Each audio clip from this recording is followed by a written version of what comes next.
بسم الله الرحمن الرحيم. maanta waa maalintii jimcaha ee socodka waxaanu maanta joognaa socodka kii ugu dheeraa oo ah meesha loo yaqaan Feergeelle waa ilaa 14 kiiloomitir iyo 14.8 kiiloomitir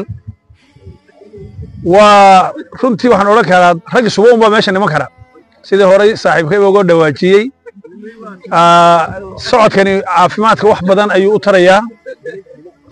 goobta tan waa goob la noogu sii diyaariyay shaaha runtii waxa la yiraahdaa shaaha markii loo baahan yahay waa marka socodka dheer shaaha dhadhankiisa wax ka sheegiisa iyo hurdada mataqaanaa marka aad leedahay gobashu way u xun tahay nin ay baahaynin un baa hurdada wax ka sheego oo hurdada u baahnayn shaahana nin xaraarada haynin energy baan u baahanay runtii qoys wanaagsan oo sharaf loo degan baa nagu sii tala gala oo ilaahay ijzaay ka siiyay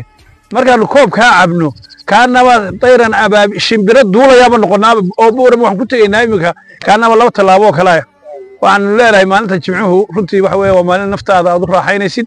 ninkii maalin walba saacad socon karayo way fiican tahay iyo intii ka badan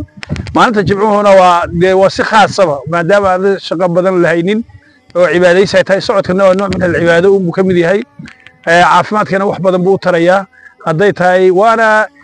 mataqaanaa hortaga xanuunku wuxuu ka wanaagsan yahay daaweyntiisa sidaa darteed dadka ama xanuun ha qabo ama yaanu qabin waxaanu kula talin lahayd inay socodka bilaabaan socodku wuxuu hagaajiyaa dhammaan qaybaha kala duwan ee jirka maskaxda muruqa neerfaha xididada dhiigga wadnaha sanbabka wax oo dhan ka shaqaysiintooda ayuu wanaajinayaa marka waxaan dadka kula talin lahayd inay soo baxaan ay socdaan socodkaas wuxuu keenayaa in milixdii jirka uu ka baxdo in ay xubnahaaga ay calciumtii ku jirta ay xoogaysato nervous systemkaaga oo dhan baa wuxuu u shaqaynayaa yacni hawo bedelashada aad soo bedelatay